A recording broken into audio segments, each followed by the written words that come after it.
This video expands upon our use of integrals to find area by looking at a new situation. In this new situation, we have two functions that create the boundary to the area.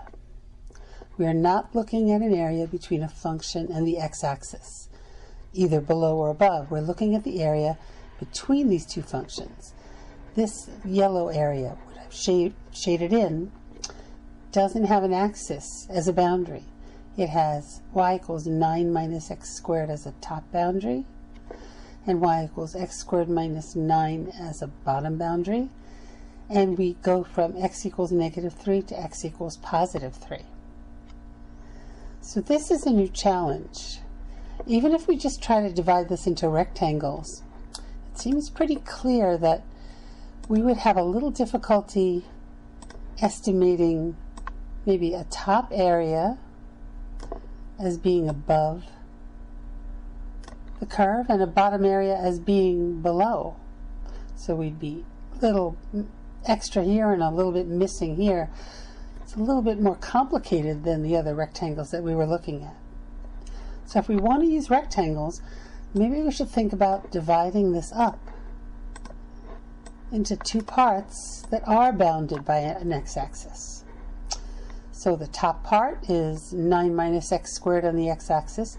This part is all positive, and a bottom part, which is x squared minus 9, and it's also bounded by the x-axis. And you know, if we added these up, they would be negative.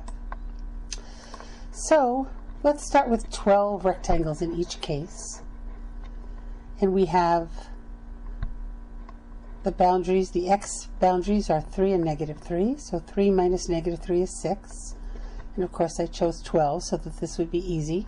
6 over 12 is a half. And if we look at just the green area and we add up the rectangles there, the base of each rectangle is 0.5. And since we go from negative 3 to positive 3, and we want right-hand sided height rectangles, we do negative 3 plus a half, which is negative 2.5. And the last one is at positive 3, and the delta is 0.5. And if you add all those up, you get 35.75. We're using the sum of the sequence, which is a Riemann sum.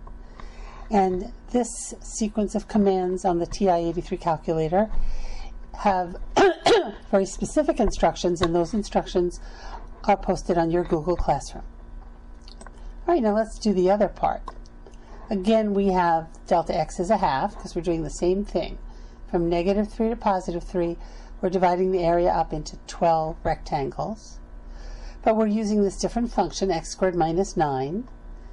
And we're going again from negative 2.5 to 3, because we're doing the right-sided height. But now when we add them up using the sum of the sequence, we get negative 35.75, because these y values are below the x-axis. And if we do this sensibly, we say, okay, we're looking at magnitude, which would be the absolute value.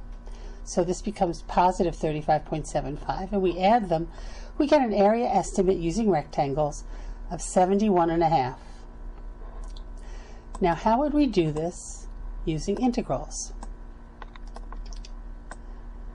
Because it looks like we have to worry about a positive and a negative.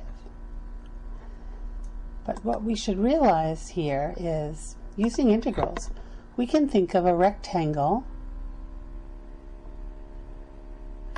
and remember they're infinitely skinny. Oops, that's not a good rectangle. We're going to keep this way. They're infinitely skinny, so we don't have to worry about error on the bottom and the top. But notice that the function x squared 9 minus x squared is here on the top. So this height minus this height gives me the distance, the height of this rectangle. 9 minus x squared minus x squared minus 9. That is the height of this rectangle. And even though we haven't proven the fundamental theorem yet, and we're about to just get more evidence for it, let's just look more closely at what we've done here. we're avoiding the problem of actually looking at rectangles by just thinking about the height of a rectangle and using our dx as our delta x. That's really what's happening here as we move from a specific Riemann sum to a limit as delta x goes to 0 to the integral. We just look at the height that we're interested in. And the height here is just the difference between the functions, the definite integral from -3 to 3. And we simplify this, we get 18 minus 2x squared, and we take the antiderivative. 18's antiderivative is 18x. Negative 2x squared goes to negative 2x cubed over 3. We evaluate it at 3 and negative 3, and we subtract. And if you do all this arithmetic, you have to be very careful with the signs. You get 72, which is very close to the estimate we got from our divide it in half and do rectangles. We got a 71.5. Here we got 72.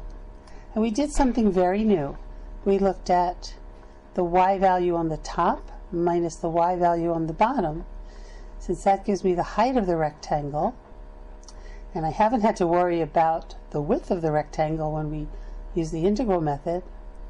We just go from -3 to 3. Take the antiderivative, plug it in at 3 and -3, subtract, and we get 72. So once again, we have evidence that our integral is giving us our area if we use it properly and we don't ignore it when we sometimes get negatives. So we have a lot of evidence.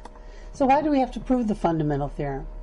Why do we have to prove that the integral is the difference between the antiderivatives, definite integral? Why can't we just say that we have no counterexamples?